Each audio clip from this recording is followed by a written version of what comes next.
11장에서 히브리서 기자는 구약시대 믿음의 선진들을 쭉 열거하면서 박해와 배교라는 그 이중의 위협 속에 살고 있는 1세기 말의 신생 기독교 공동체에게 믿음의 본질이 무엇인가, 진짜 믿음은 무엇인가, 이것을 여러 측면에서 역설하였습니다. 이를 뒤이어서 12장에서 그런 우리 선진들의 믿음이 그랬다면 우리는 그러면 어떻게 살아야 할 것인가, 그것을 여러 가지로 고민을 했는데, 이제 1절, 2절, 3절에서 경주와 비교를 하였고, 피 흘리도록 싸우는 싸움과 비유를 하였습니다. 그렇게 하면서 끝까지 이 믿음의 경주를 승리로 관철해 나가기 위해서는 우리가 주님을 바라봐야 되고 또 주님을 늘 생각해야 된다 하는 것을 또 강조해 줬습니다. 이제 그 과정에서 또 수많은 어려움들이 있을 텐데, 그것을 징계라는 그런 말로 하나님께서 우리를 훈련시키고 단련시키시는 그런 어려움들이 있을 것이다. 그러나 그것은 어디까지나 사랑하시는 표현이다 하는 것을 보았습니다. 그래서 결코 좌절하지 말고 떨쳐 일어나라, 그런 본면의 말씀을 보았습니다. 이제 12장 하반부 14절부터 마지막까지는 배도에 대한 경고 중 5번째입니다. 앞에 4번의 경고가 나왔습니다. 14절, 오늘 우리가 보는 14절부터 17절까지 볼 텐데, 여기서는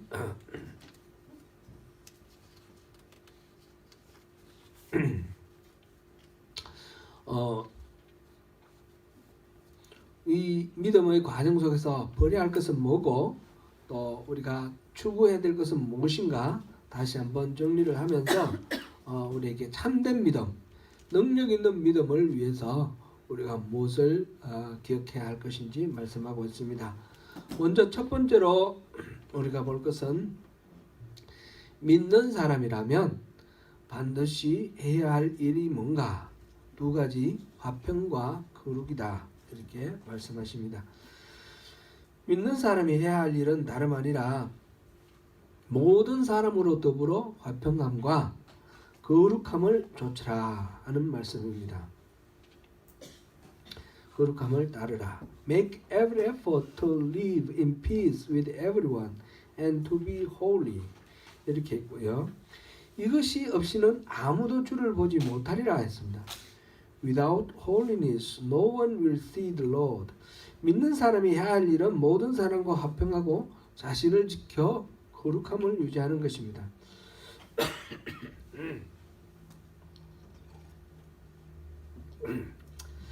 여기서 이것이 없이는 이라는 말이 나왔는데, 우리 한글 성경을 보면 이것이 없이는 이라는 말은 모든 사람으로 더불어 화평함과 거룩함을 따르는 것, 이것 없이는, 2가지 전부 다를 얘기하는 것 같아요. NIV 성경은 우리 보면 without holiness no one will see the Lord. without holiness라고 그랬어요. 그죠? 거룩함이 없이는, 이렇게 되어 있습니다. 한글 공동 번역 있죠. 우리 천주교하고 개신교가 옛날에 한 20년, 30년 전에 공동으로 번역한 그 번역에서는 거룩해지지 않으면, 이렇게 되어 있었고, 우리 새 번역에도 거룩해지지 않으면, 이렇게 되어 있습니다. 거룩 하나만을 이렇게 받는 걸로 되어 있습니다. 킹 제임스 버전이나 메시지 성경에서 보니까 우리 개정개혁이나 개혁한 것처럼 앞문장 전체를 받았습니다. 곧 모든 사람과 화평함과 거룩함, 이 2가지를 가리키는데, 이것이 이루어지지 못한다면 아무도 주를 보지 못한다 하였습니다. 아무도라는 말은 예외가 없다는 말입니다. 굉장히 엄중한 그런 말씀입니다. 예수님의 산상수훈 마태복음 5장 8절 9절을 우리 같이 한번 읽어보겠습니다. 마음이 청결한 자는 복이 있나니 그들이 하나님을 볼 것이며 화평하게 하는 자는 복이 있나니 그들이 하나님의 아들이라 일컬음을 받을 것이며. 마음이 청결한 자가 하나님을 볼 것이다 그랬고, 그 다음에 화평케 하는 자가 하나님의 아들이라 일컬음을 받을 거다 그랬습니다. 여기서 마음이 청결한 것은 바로 이제 거룩함을 말하는 거죠. 거룩과 화평은 바로 하나님의 자녀들이라면 당연히 지녀야 할 속성이다, 그렇게 말하는 것입니다. 예수님께서 그렇게 말씀하셨습니다. 모든 인간은 죄와 불화하였습니다. 원죄, 타락, 그것이 하나님과의 관계 깨어짐이죠. 그런데 하나님께서는 하나님과 인간을 화평하게 하기 위해서 독생자 예수를 보내어서 화목제물로 삼으셨습니다. 그 예수님께서 십자가를 지신 그 사건, 단번에 드려진 그 제사로 인해서 하나님과 우리 사이에 다시 화목하게 되었습니다. 하나님은 본래 본성이 거룩하시기 때문에 하나님과 화목해진다라는 것은 하나님 앞으로 우리가 나아가는 것인데, 그렇게 가기 위해서는 우리 또한 거룩해져야 되는 것입니다. 모든 사람과 더불어 화평하라 그랬습니다. 모든 사람과 더불어 화평하는 것이 쉽습니까? 이거는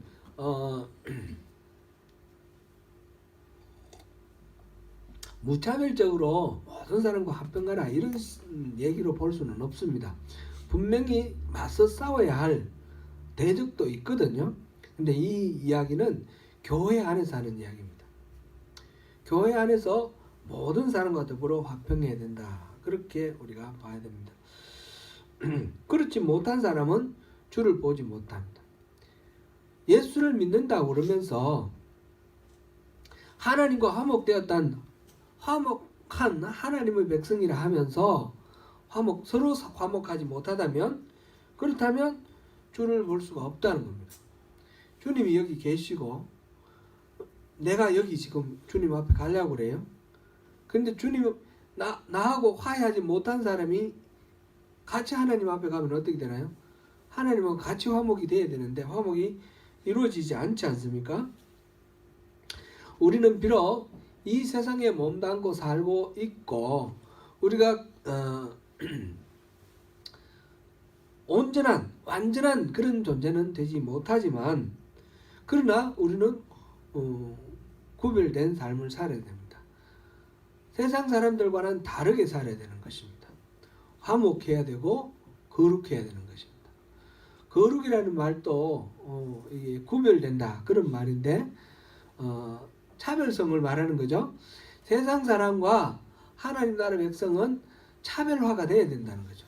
세상 속에 같이 몸담고 같이 삽니다. 똑같은 일을 하고 뭐 이렇게 겉으로 봤을 때는 똑같지만, 그러나 그 사람의 가치관이 달라져야 된다는 거죠. 무슨 일을 하든지 우선순위가 달라져야 되고, 가치관, 정말 귀하게 여기고 결단하는 그런 행동은 분명히 차별화가 돼야 된다는 겁니다. 세상 사람과 달라야 된다. 그것이 지금 거룩함을 얘기를 하는 것입니다. 그렇다고 해서 세상에서 떠나서 뭐 따로 살아라 그런 이야기는 아닙니다. 세상 속에 같이 살아야지 우리의 거룩함이, 하나님의 거룩하심이 우리를 통해서 세상을 변화시키는 그런 우리가 은혜의 통로가 되어야 되는 것이죠. 우리 세상 속에 몸담고 있어야 됩니다. 세상을 변화시켜서 하나님 나라로 회복해야 됩니다. 세상을 그냥 내버려 두는 것이 아니라, 그렇다고 해서 우리가 세상 속에 휩쓸려서 세상의 가치관으로 살아가서는 절대로 안 된다. 그것이 오늘 이 본문의 말씀입니다.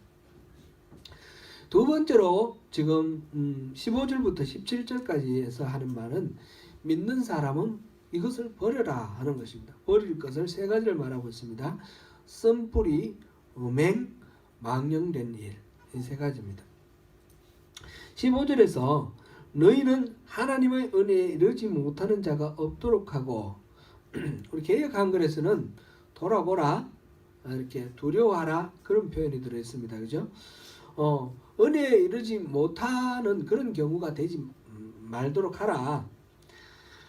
See to it that no one falls short of the grace of God. 하나님의 그레이스에 이르지 못하는 fall short 거기에 미달되는 거죠. 그렇게 되지 않도록 살펴보라라는 것입니다. 이어서 스스로 돌아봐 하지 말아야 할 일들 세 가지로 말했는데 하나는 선뿌리, 그 다음은 음행, 셋째는 망령됨입니다. 먼저 선뿌리부터 살펴보겠습니다.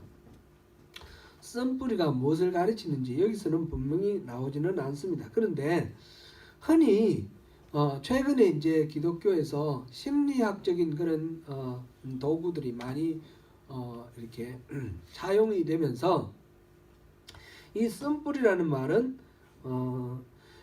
어린 시절 성장 과정에서 엮이는 과정에서 이렇게 인격이 왜곡된 것, 성품의 여러 가지 좀 어그러진 것, 그 다음에 어른이 되었어도 일상생활 속에서 누군가의 어떤 상처를 받고 이렇게 해서 원한, 분노 이런 것들이 쌓인 상태, 어그러진 상태, 그거를 쓴뿌리라고 이렇게 이야기하는 경향이 많습니다. 오늘 본문은 그런 의미로 보기는 적절하지 않은 것 같습니다. 개인의 정서적인 어떤 어그러짐, 문제 이걸 말하는 것이 아니라는 것입니다. 모든 사람과 더불어 우선 여기서 앞에 거를 다시 한번 돌아봅니다. 첫 번째 믿는 사람이 해야 할 일에서 모든 사람과 더불어 화평하라 하였습니다. 곧 지금 히브리서 지금 12장 14절부터 하는 이야기는 개인에게 하는 얘기가 아니라는 겁니다. 교회에 하는 이야기입니다. 그 앞에도 물론 교회에 하는 얘기지만 특별히 여기서는 교회에다가 하는 이야기입니다. 모든 사람과 더불어 화평하라. 교회 안에 여러분들 다 서로 나뉘지 말고 화평하십시오. 그 얘기를 한 것이었습니다. 그 다음에 사람이 할 일에 대해서 이야기하면서 너희는 하나님의 은혜에 이르지 못하는 자가 없도록 하라. 너 혼자 하나님의 은혜에 이르지 못하는 일이 없도록 하라. 이 말이 아니고 여러분 가운데 그런 사람이 없도록 하라. 이렇게 지금 권면하고 있는 것입니다. 선뿌리에 대해서도 마찬가지입니다. 개인적인 성격이나 심리를 다루는 말씀이 아닙니다. 15절 하반절이 또 선뿌리가 나서 괴롭게 하여 많은 사람이 이로 말미암아 더럽게 되지 않도록 하며 이렇게 되어 있습니다. 곧 선뿌리라는 것이 다른 사람에게 악한 영향을 미친다는 거죠. 그러니까 개인의 어떤 혼자만의 문제를 얘기하는 것이 아니라 서로에게 이 나쁜 영향을 파급시키는 그런 어떤 나쁜 것, 그거를 선뿌리라고 표현을 하고 있는 것입니다.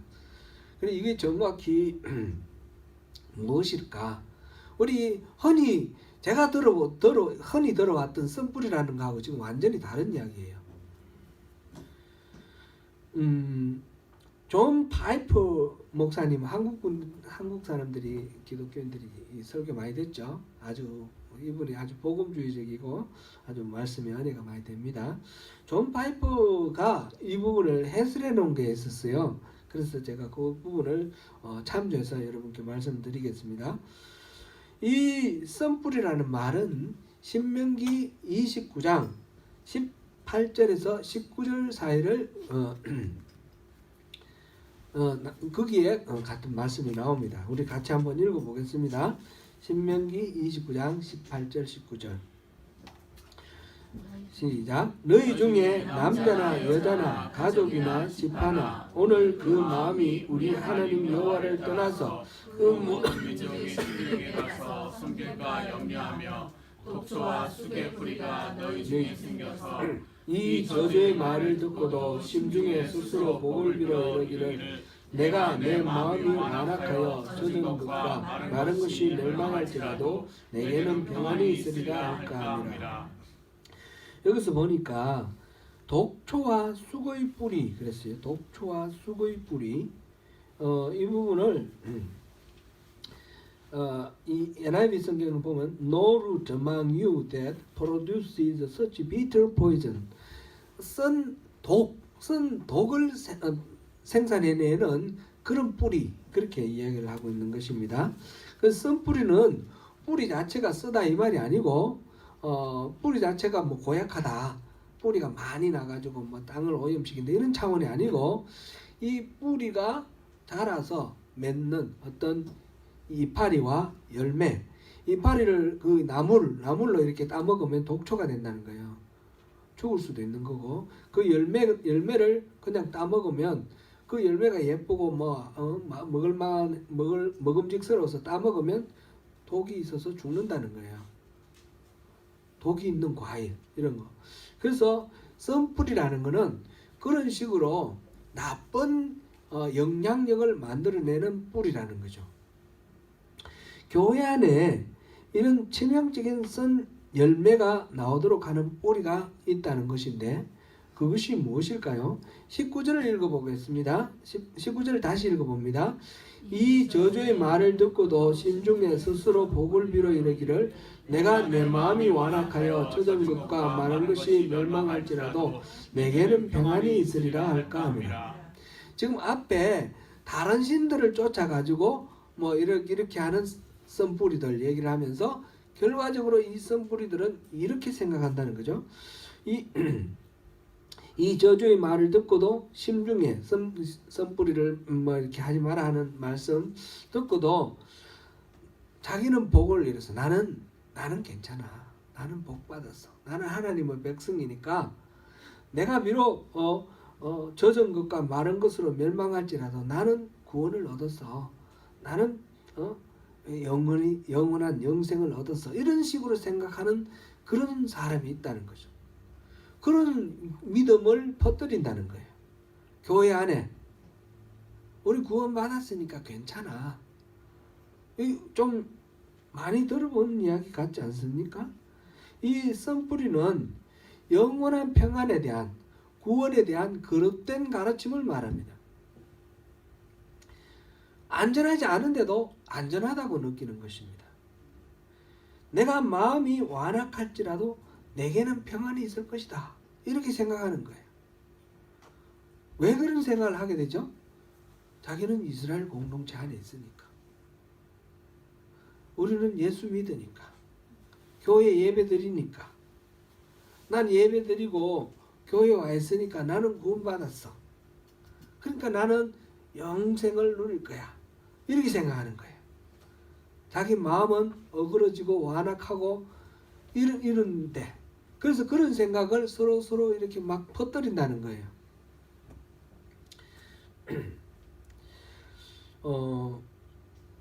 히브리서 기자는 반복해서 과거의 영적 체험 때문에 혹은 지금 그리스도 교회에 내가 몸담고 있기 때문에 자신은 안전하다고 생각하는 이 사람들에 대해서 경고를 하고 있었습니다.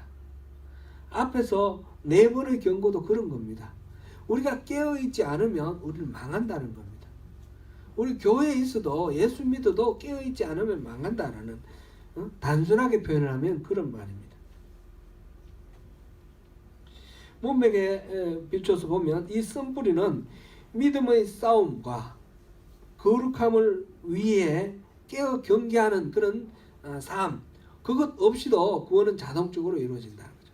지금 이 문맥이 뭡니까? 싸우라는 거죠. 믿음의 그 경주를 끝까지 해가라. 피 흘리는 싸움을 해야 된다. 그런 이야기를 하고 지금 나오는 이야기입니다. 그런 것 없이도 그냥 편안하게 구원을 얻어지는 것은 아니다라는 그런 이야기입니다. 한국교회에서 이 기독교가 급격히 지금 몰락하고 있습니다. 예수를 믿는다는 것이 오히려 창피스러워 질 정도로 그렇게 지금 기독교인들이 줄어들고 교회에서 떠나가는 사람이 많고 교회 안에 문제가 많습니다. 그 문제들이 여러 가지 한두 가지 문제가 아니겠죠. 여러 가지 문제들이 있는데 그 가장 핵심적인 문제는 믿음으로 구원받는다라는 그것 때문에 믿음으로 구원받으니까 행동은 아무래도 상관없다라고 생각하는 거예요. 그는 교회에서 그 신앙을 가르치는 목사부터 모든 성도들이 뭐 정도의 차이는 있겠지만 비슷비슷하게 오염되어 있는 이 오염된 썬뿌리의 그 내용 대표적인 사례가 그거라고 생각이 됩니다. 이 부분은 뒤에 또 다시 우리가 한 번 더 살펴보겠습니다. 두 번째는 음행입니다. 두 번째 음행은 육체적이거나 정신적으로 성적 부도덕을 말합니다. 모든 인간에게는 성적인 욕망이 있기 때문에 육체적이거나 마음으로 성적인 범죄를 저지를 수 있는 위험성이 얼마든지 있습니다. 이런 가능성과 위험에서 자신을 돌아보아서 그런 일을 피하라는 것입니다. 항상 깨어 있어야 하며 교회 공동체가 서로 돌보아야 한다 하는 말씀입니다. 이 말씀이 나왔으니까 제가 언급하지 않을 수가 없는데 작년에 있었던 그 전모 이름도 제가 부르기 싫습니다만 그의 추악한 행동으로 인해서 상처받은 청소년 청년 여러분께 다시 한번 사과를 드립니다. 다행히 여러분이 지혜롭고 용기 있게 잘 회피하고 거부하고 또 제게 알려주셔서 그래서 일이 적절하게 통제된 것에 대해서 매우 감사드립니다. 그동안 또 그 모든 것들이 끝나는 그 과정까지 거의 뭐 한 달 이상 또 혼자 끙끙 앓은 그런 경우도 있었는데 그 마음이 너무 아프고 죄송합니다. 어른들이 얼른 눈치채지 못해서 대단히 죄송합니다. 이런 따위의 문제가 앞으로는 다시 일어나지 않도록 우리 모두가 깨어 있어야 하고 문제가 있을 때는 기탄 없이 부모님과 선생님 그리고 목사인 저에게 즉시 알려서 저도 잘못할 수도 있고 누구도 잘못할 수 있습니다. 그런 걸 모두 다 서로 알려서 즉시 해결할 수 있도록 하고 그런 일이 발생되지 않도록 서로 살펴보도록 하십시다. 이 문제는 아직까지는 진행 중입니다. 이게 경찰에 신고하고 처리하는 문제가 아직 끝나지 않았습니다. 우리 저도 또한 또 경찰 만나고 이렇게 하는데 아직 끝나지 않았는데 아무튼 이런 일이 다시는 일어나지 않도록 모두가 다 우리 자신도 그런 죄에 빠져서는 안 되고 그런 일이 우리 교회 가운데서 일어나지 않도록 깨어서 서로 살펴보고 서로 돌보고 또 격려하고 그렇게 하도록 그렇게 하십시다. 그 다음에 세 번째는 망령된 일입니다. 망령된 일을 버리라는 것입니다.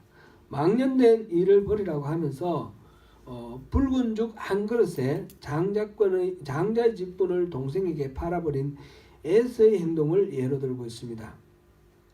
우선 배가 고파 동생에게 밥 한 그릇 달라고 하니까 동생이 형의 장자 명분을 팔아라고 그렇게 말합니다. 에서는 지금 배가 고픈데 장자의 명분이 뭐 중요하냐 하면서 깊이 생각해 보지도 않고 그 장자권을 팥죽 한 그릇과 맞바꾸어 버렸습니다. 히브리서 기자는 이런 행동을 망령된 일이다 그렇게 말을 했습니다. 분별 없이 하는 행동이 망령된 일인데 특별히 하나님이 우리를 창조하시고 우리를 부르시고 우리를 세우시고 우리를 보내시는 그 모든 하나님이 우리를 향해 계획해 놓으신 그것에 대해서 관심을 갖지 않고 내 마음대로 살아버리는 그것이 가장 큰 망령된 일입니다. 에서가 17절에 보니까 나중에 아버지 이삭으로부터 축복을 받으려고 눈물을 흘리고 후회해도 회개할 기회가 없다. 그렇게 기록하고 있습니다. 본문에서 말하려고 하는 망령된 자란 눈앞에 보이는 육신의 만족을 위해서 눈에 보이지 않는 영적인 삶을 미루는 자를 두고 하는 말입니다. 음행이나 세상 욕심이나 어느 것도 하나님 나라의 소망과 맞바꿀 수는 없습니다. 하나님 나라의 삶의 가치를 알면서 당장 눈앞에 보이는 땅의 욕심에 매여 있는 것을 팥죽 한 그릇에 바꾸는 이 에서의 그 경솔함, 그 망령된 것으로 이렇게 우리가 비견하면 되겠습니다. 음행이나 망령된 일이나 히브리스 기자에게는 개인에게 국한돼서 하는 말은 아닙니다. 이것도 16절에 음행하는 자와 그 다음에 에서와 같이 망령된 자가 없도록 살펴라 그랬습니다. 그러니까 이것 또한 공동체적인 책임을 함께 지라는 그런 말씀입니다. 지금 취해야 될 것이 뭡니까? 믿는 자가 반드시 취해야 될까? 우리가 교회 공동체에서 반드시 해야 될 것은 모든 사람과 화평하는 것하고 그 다음에 거룩함을 추구하는 것. 이거는 우리가 반드시 해야 되는 겁니다. 그래서 서로 화평하며 또한 가치관이 세상 가치관과 다르도록 우리 하나님 나라 백성답게 거룩함을 추구하는 그런 삶을 살도록 서로 격려하고 위로하고 이렇게 해나가야 된다는 것이고, 버려야 될 것 세 가지죠. 버려야 될 것 뭡니까? 쓴뿌리와 음행과 망령된 것. 쓴뿌리는 이 그릇된 믿음입니다. 그릇된 믿음. 그런 것들이 서로에게 영향을 미치지 않도록 그렇게 하라 그랬습니다. 믿음이라는 것은 교리에 대해서 단순히 지적으로 동의하는 것이 아니다 하는 것을 우리가 여러 번 살펴봤습니다. 믿음은 또한 믿습니다 하면서 자기 스스로 확신하는 어떤 것, 그것도 아니라고 그랬습니다. 믿음은 환경이 이렇게 잘 펼쳐져 나가는 그것을 따르는 것도 그것도 믿음이다 할 수 없다 했습니다. 믿음이라는 것은 하나님을 전적으로 신뢰하면서 자기 인생을 하나님께 던지는 것입니다. 하나님께 우리 인생을 의탁하고 맡기는 것입니다. 그렇게 하려면 하나님을 알고 하나님을 사랑할 때 하나님 뜻도 알게 되고 우리가 하나님께 우리 자신을 맡길 수도 있습니다. 신앙은 그러므로 정해진 절차에 따라서 예배 잘 드리고 성경에 나오는 여러 가지 말씀 이론한 교리를 보고 그 교리를 잘 지키고 이것이 성경이 아니라는 거예요. 신앙이 아니라는 것입니다. 신앙은 하나님을 아는 것이고 이 안다는 것은 지식은 기초지만 제가 예를 들어서 요즘 세계적으로 유명한 BTS라는 그 사람 안다고 해서 BTS하고 아는 게 아니죠. 바로 친밀한 친분의 관계를 맺는 것을 말합니다. 그렇게 하고 서로 사랑하는 것. 그것이 신앙입니다. 그래서 하나님을 알고 사랑하는 것. 그 다음에 그러면 사랑하는 사람의 뜻을 알게 되죠. 뭘 좋아하는지 뭘 싫어하는지 그 뜻에 따라 내 삶을 살아가서 기쁘시게 해드리는 것. 하나님께 영광을 돌려드리는 것. 그것이 바로 하나님의 동력자가 되는 삶입니다. 그것이 신앙입니다. 최근에 제가 웨슬리 전기를 다시 읽고 있습니다. 오늘날 기독교의 상황이 매우 어렵고 전도하기가 쉽지 않은데 웨슬리가 감리교 부흥을 할 그 시대를 보니까 그 18세기 영국 사회가 비교할 수 없을 정도로 어렵더라고요. 웨슬리는 돌에 맞아 죽을 뻔한 일도 숱하게 했어요. 복음을 전하는 것 때문에. 제가 아직 복음 전하다가 돌 맞지는 않았으니까 비교할 수 없는 것 같아요. 웨슬리가 맞닥뜨렸던 가장 큰 장벽은 가만히 생각해 보면 율법주의였던 것 같아요. 율법주의. 그 당시 국교회의 가르침. 그뿐만 아니라 종교개혁하고 난 후에 이 루트란과 장로교에도 율법주의가 진행되어 가는 거예요. 이 시간이 한 200년 지났는데 그러면서 교리가 체계화되면서 교리가 중심이 되어버리는 거죠. 신앙생활의 모든 게 교리 중심으로 가는 거예요. 거기에 대해서 이 신앙이라는 참된 신앙이라는 그것이 아니다. 하나님과의 친밀함이다 라는 것이 바로 감리교 운동의 중심입니다. 원래 애초에 존 웨슬리는 메소디스트라는 이 별명이 붙었는데 이거는 규칙쟁이다 또는 방법쟁이다 이렇게 우리가 한국말로 번역을 하는데 매우 신앙생활을 규칙적으로 엄격하게 하는 그것 때문에 붙여진 이름이에요. 옥스퍼드 대학에서 학생일 때 나중에 교수일 때 동생 찰스 웨슬리가 이제 학생 들어와서 신성구락부라고 홀리 클럽이라는 걸 만들었어요. 그 홀리 클럽에 형도 같이 이제 가담을 하고 여러 사람들이 모여서 거기서 하는 거는 규칙적으로 뭐 생활하는 거예요. 신앙생활 하는 거예요. 아침 일찍 일어나서 새벽기도 하는 것부터 시작해서 성경 읽고 그 다음에 서로의 죄를 고백하고 시간을 아주 거의 분단위로 쪼개서 철저하게 그렇게 신앙생활을 합니다. 그러니까 이제 다른 사람들이 좀 조롱을 하는 말로 메소디스트라고 붙였습니다. 웨슬리가 그렇게 철저하게 신앙생활을 하면서 이제 옥스퍼드 대학에 졸업하고 그 다음에 목사가 집사예요. 디아콘이 목사예요.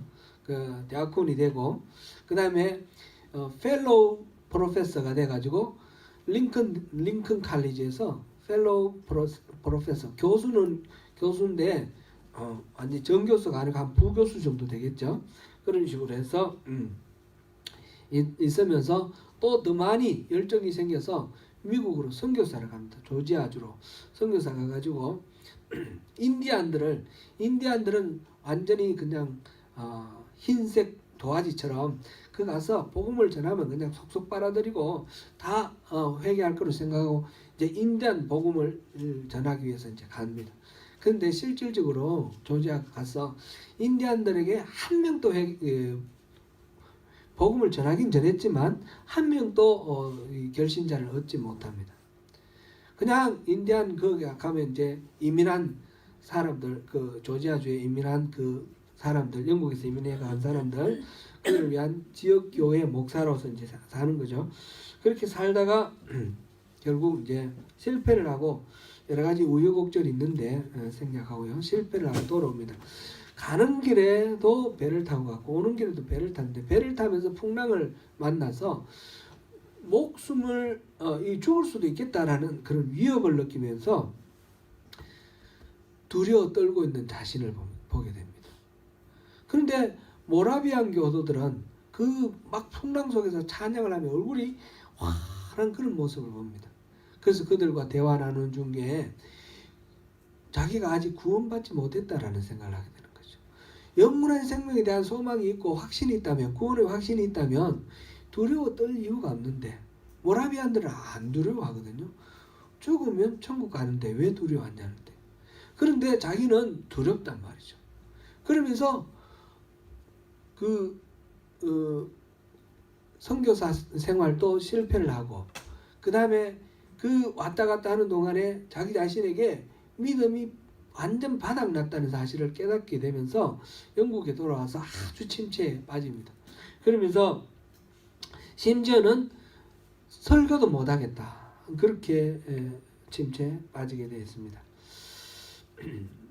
그런데 1738년이죠. 1738년 5월 24일입니다. 존 웨슬리, 우리는 감리교에서 감리교의 신앙은 존 웨슬리 신앙의 전통을 우리가 받아들여서 신앙생활을 하는데 이 존 웨슬리가 바로 회심한 날이 바로 그 날입니다. 5월 24일. 그 모라비안 교도들이 모여서 기도회 하는 그 자리에 올드스게이트 그 자리에 갔는데 어떤 사람이 루트가 쓴 로마서 서문을 읽고 있었어요. 그런데 그때에 그 서문을 읽는 동안 평소에 늘 알던 이야기예요. 뻔한 이야기예요. 믿음으로 구원받는다 라는 그 이야기, 믿음으로 말미암아 의에 이른다, 그 이야기를 이렇게 듣는 순간 성령님이 타치를 하셔서 큰 성령 세례를 받는 거죠. 그래서 회심을 하게 됩니다. 마음이 막 뜨거워지고 변화가 됩니다. 그 다음부터 이 존 웨슬리의 모든 사역이 달라집니다. 존 웨슬리가 같이 이제 모여서 기도하는 중에 그 기도하는 기도에 모인 사람들이 막 입신을 하고 이런 성령의 은사가 나타나기 시작합니다. 그 다음에 이제 나중에 이제 성공회에서 금지하는 건데 광산촌에 나가서 야외 설교를 하게 돼요. 그래서 성공회에서 쫓겨나게 되는데 야외에서 설교를 하는데 그 광산촌 광부들, 무식한 사람들이에요. 배움 없고 일만 하던 사람들이에요. 근데 수천 명이 모여가지고 복음을 듣는 거예요. 복음을 듣는 중에 성령님이 오순절 마가의 다락방에 임했던 그 성령이 임해가지고 막 입신 현상이 일어나고 병든 자가 막 고침받는 거예요. 자기도 놀라는 거예요. 자기도. 존 웨슬리도 놀라요. 이런 일이 일어나나? 근데 그게 한두 번이야. 계속 일어나는, 계속. 그런 존 웨슬리의 사역을 이렇게 보면서 제가 느낀 것은 결국 하나님이 일하셔야 되는구나. 존 웨슬리가 그렇게 회심하게 된 것도 하나님이, 성령님이 그렇게 일해 주셔서 그동안에 나름대로 착실하게 신앙생활을 했지만 도달할 수 없었던 그 경지를 성령님이 타치해 주신 것 됐지 않습니까? 그 다음에 많은 은사들, 그런 것들도 성령님이 그렇게 해주시니까 그를 통해서 많은 일들이 일어났습니다. 산업혁명 막 그 단계에서 영국이 다른 데서는 이 혁명이 일어나지 않습니까? 프랑스에도 혁명이 일어나고 미국에서도 이제 독립전쟁, 그것도 이제 말하자면 혁명인데 영국에서는 그런 식의 혁명이 일어나지 않습니다. 않는 것이 바로 감리교 이 운동 덕분이다, 그렇게 말을 합니다. 여러 가지 일들이 있는데 다 말씀드릴 수는 없고요. 18세기 영국 사회를 부패와 타락 속에서 건져낸 것이 감리교다. 거기에 대해서는 모두 다 일치된 의견을 갖습니다. 그런데 여기에서 또 하나의 문제가 일어납니다. 이제 성령님이 일해 주셔야 되니까, 하나님이 절대 주권을 갖고 있으시니까 우리는 할 일이 없는 거예요. 최근에 누군가 그렇게 많이 떠드는 사람이 있어서 여러분 혹시 연상되지 않습니까? 김성수 목사가 그런 사람이에요. 그래가지고 많은 좋은 역할을 했음에도 불구하고 결국은 이제 잘못된 대로 끌고 가는 그런 이단이죠. 근데 이게 이제 정숙주의라고 그래요. 정숙주의. 메소디스트, 존 웨슬리 메소디스트 안에도 정숙주의가 나타나는 거예요.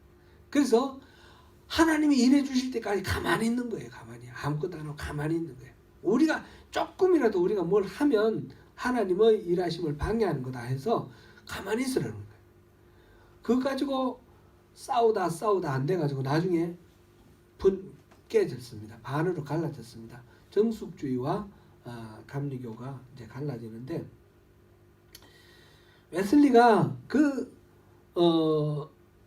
정숙주의에 빠지지 그 성령님의 그 크신 은혜를 입고도 정숙주의에 빠지지 않은 이유는 자기가 침체에 빠져 있었을 때 설교도 못하겠다, 이렇게 완전히 침체에 빠져 있었을 때 그 모라비안인데 나이는 10살 아래지만 서성처럼 존 웨슬리에게 좋은 영향을 끼쳤던 벨러라는 사람이 있어요.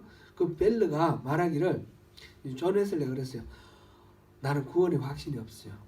난 구원받았다는 걸 내가 스스로 믿을 수가 없어요. 나 정신이 멀쩡해요. 근데 확실한 건 난 구원받지 못했다는 거예요. 그래서 나 설교할 수 없어요. 그랬어요. 그랬더니 그 벨러가 하는 말이 당신의 구원의 확신이 생길 때까지 계속해서 열심히 설교하십시오. 그러는 거예요. 왜냐하면 웨슬리는 사실상 영향력 있는 그런 설교가였거든요. 자기 자신의 확신이 흔들리는 거죠. 그랬는데 설교를 함으로써 그 확신을 구하라고 그렇게 이제 얘기를 해줬어요. 그래서 존 웨슬리는 자기가 이제 확신이 없어서 힘들고 흔들림에도 불구하고 그래서 그 벨러의 충고를 받고 계속해서 설교하고 그 다음에 은혜의 자리로 계속하고 그래서 이제 이 성령의 은혜를 입은 거예요. 그래서 가만히 있는 것이 아니라 가만히 있어야 되는 것이 아니라 하나님이 은혜 베푸시는 자리에 열심히 나가야 된다. 그리고 하나님 기회 주시는 대로 열심히 복음을 전해야 된다. 하나님의 말씀을 열심히 읽고 열심히 공부하면서 열심히 전하는 그런 삶을 살아야 된다. 그게 이제 존 웨슬리의 입장이 된 거예요. 정숙주의하고 다르죠. 정숙주의는 하나님이 일하실 때까지 가만히 있어야 된다. 근데 존 웨슬리는 내 안에 아무리 확신이 없더라도 우리는 성경을 통해서 그 진리를 알았으니까 열심히 그거를 붙들고 전해야 된다. 이렇게 되는 거죠. 그래서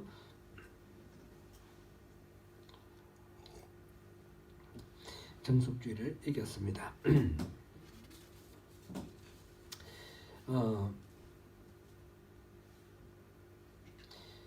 우리의 믿음이 때로는 흔들릴 수도 있고 연약할 때도 있습니다. 그러나 언제나 우리는 견고하게 서 있어야 됩니다. 우리 믿음 견고하지 않은데 어떻게 견고하게 서 있습니까? 그래도 그럴 때 어떻게 하라고 그랬습니까? 믿음의 주요 온전케 하시는 이인 하는 그리스도를 바라보자. 우리 주를 바라보자. 또 그 수많은 사람들이 그렇게 대적하고 멸시하는 가운데서 참으신 우리 주님을 생각하라고 그랬어요. 우리 예수 그리스도를 바라보고 생각하고 이렇게 할 때에 우리가 믿음으로 승리할 수 있다는 것입니다. 오늘 선불에 대해서 살펴볼 때도 느꼈지만 믿음은 내 마음의 평안이 목적이구나. 내 마음 평안이 어떤 기준이 될 수가 없습니다. 구원은 행위가 아니라 믿음으로 받는다라는 이 명제에 분명히 진리입니다. 갈라디아서 2장 16절 보시겠습니다. 같이 읽겠습니다.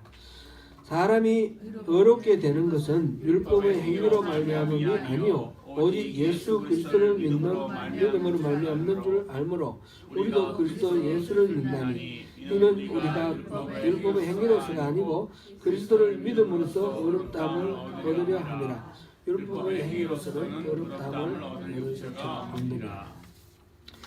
이 율법의 행위, 율법이 정해진 그 행위, 그것을 통해서 우리가 구원받는 거 아니라는 말이죠. 그렇기 때문에 우리가 또 오해를 하면 행위가 아무런 의미가 없고 마음으로 믿기만 하면 된다. 이렇게 생각하는 믿음이 있습니다. 그러나 그것은 매우 위험합니다. 야고보서 2장 26절을 보시겠습니다. 영혼 없는 몸이 죽은 것 같이 행함이 없는 믿음은 죽은 것이라.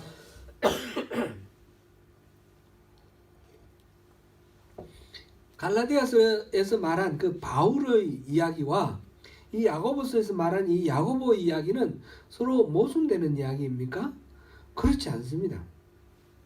야고보 이야기는 믿음으로 구원받는다는 걸 전제로 합니다. 믿음으로 구원받는데 그 믿음이라는 게 어떤 믿음이냐는 겁니다. 말로만 하는 믿음이냐, 진짜 믿는 믿음이냐. 진짜 믿는 믿음이라면 반드시 행동으로 나타나게 되어 있다. 행동의 열매를 맺게 되어 있다. 그런 이야기입니다. 참담 믿음은 행동을 수반합니다. 우리가 믿음의 장 히브리서 11장에서 살펴본 그 믿음의 선진들 여러 사람 나온 중에 그 믿음이 실천되지 않았던 그런 사례가 있습니까? 모두 다가 믿음대로 실천을 했습니다. 그것이 믿음이라는 것입니다. 하나님은 우리의 믿음을 우리가 입으로 하는 말로 고백하는 말이나 또는 우리 마음속에 머릿속에 생각하는 말 그 소리를 듣는 것이 아닙니다. 하나님은 우리의 행동을 통해서, 우리의 실천을 통해서, 삶을 통해서 우리의 신앙을 고백하는 것, 그거를 듣는 것입니다. 예레미야서 18장 11절부터 12절을 보겠습니다.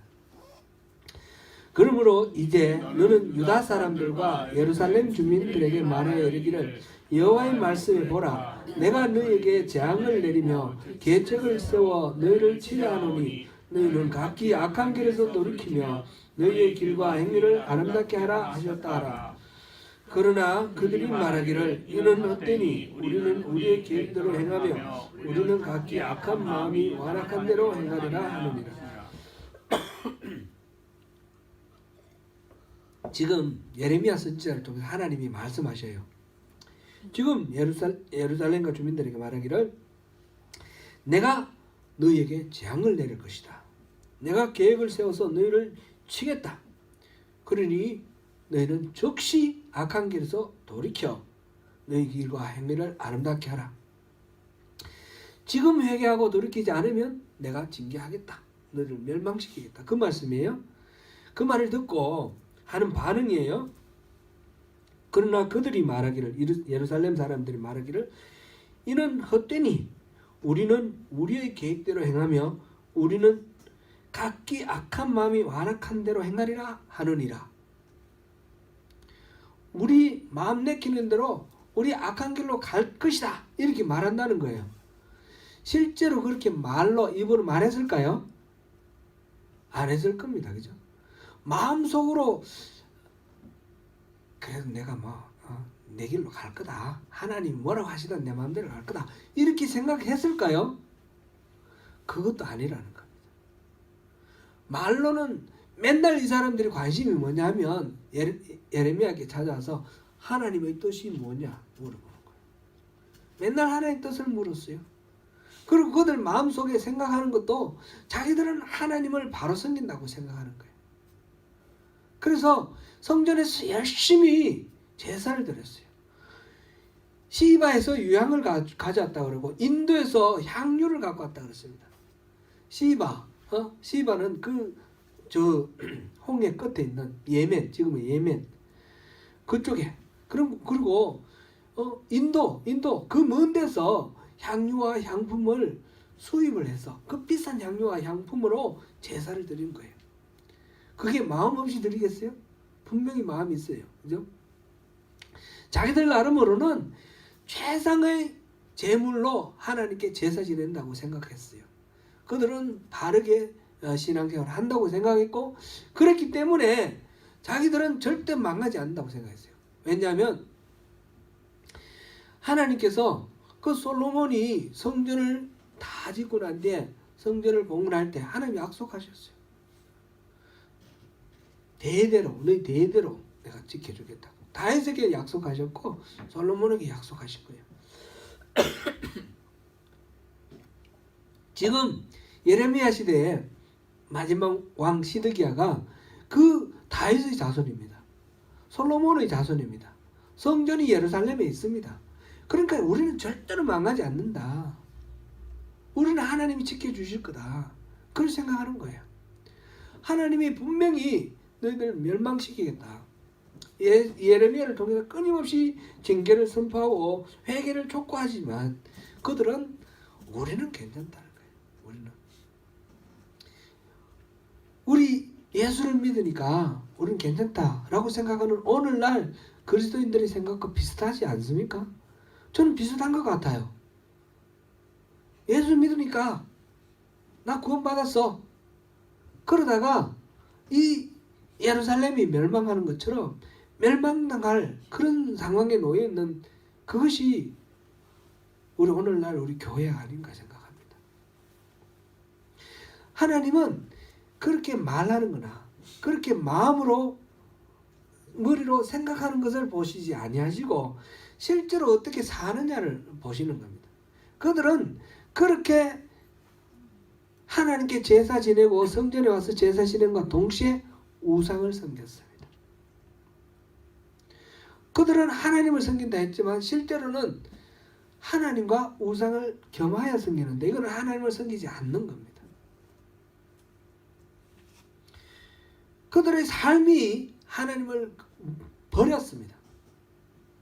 그래서 예레미야는 그랬습니다. 두 가지 너희들이 두 가지 잘못을 저지른다. 하나는 나를 버린 것과 구원의 아버지 나를 버린 것과 그리고 터진 웅덩이를 만든 것이다. 나름대로 너희들이 살 길을 만든다고 해서 터진 웅덩이를 만들었는데 물을 가둘 수가 없다. 하나님은 이스라엘 백성들에게 나를 버렸다라고 하셨어요. 나를 버렸다고. 말로는 하나님을 섬긴다 그러고 실제로 마음속으로 머릿속으로 하나님을 자기들이 하나님을 생각했지만 그들의 행동으로는 하나님을 버렸습니다. 우상을 숭배했습니다. 그러므로 우리가 어떻게 말하든 우리가 어떻게 생각하든 그것을 실천하지 않으면 아무런 의미가 없다는 말씀입니다. 우리 이 시간 우리 자신도 돌아봐야 됩니다. 내가 지금 교회 와서 예배 드리니까 나 구원 받아놨어. 단원 당상이야. 그렇게 말할 수 없습니다. 믿음으로 살지 않으면 안 됩니다. 행위로 구원받는다는 말 아닙니다. 믿음으로 구원받는데 그 믿음이라는 말은 말로만 믿음이 아니라 진짜 믿음이어야 된다는 것이죠. 삶으로 살아가는 믿음이어야 된다는 그런 말씀입니다. 말씀의 엄중함 앞에 저도 두렵고 떨리고 그렇습니다. 우리 모두 두렵고 떨리는 마음으로 이 말씀을 받고 서로를 돌아보면서 격려하면서 함께 세워나가면서 우리 함께 구원을 이루어 가십니다. 사랑하는 성도 여러분, 모든 사랑과 화평감과 거룩함을 따르십시다. 이것이 없이는 아무도 주를 보지 못한다 했습니다. 또 우리 가운데 쓴뿌리가 나서 교회를 오염시키지 않도록 서로 살피며 음행과 망령됨을 서로 살펴 함께 하나님의 나라를 위해 나아가십시다. 하나님이 열어놓으신 은혜의 길을 보고도 그 길로 가지 못하는 일이 없어야 할 것입니다. 예수 그리스도의 십자가의 보혈의 공로를 입어서 주님이 열어놓으신 그 휘장 가운데로 나아가서 하나님의 보좌 앞까지 담대히 나아가십시다. 그 은혜 안에서 승리하시는 저와 여러분 되시기를 축원합니다.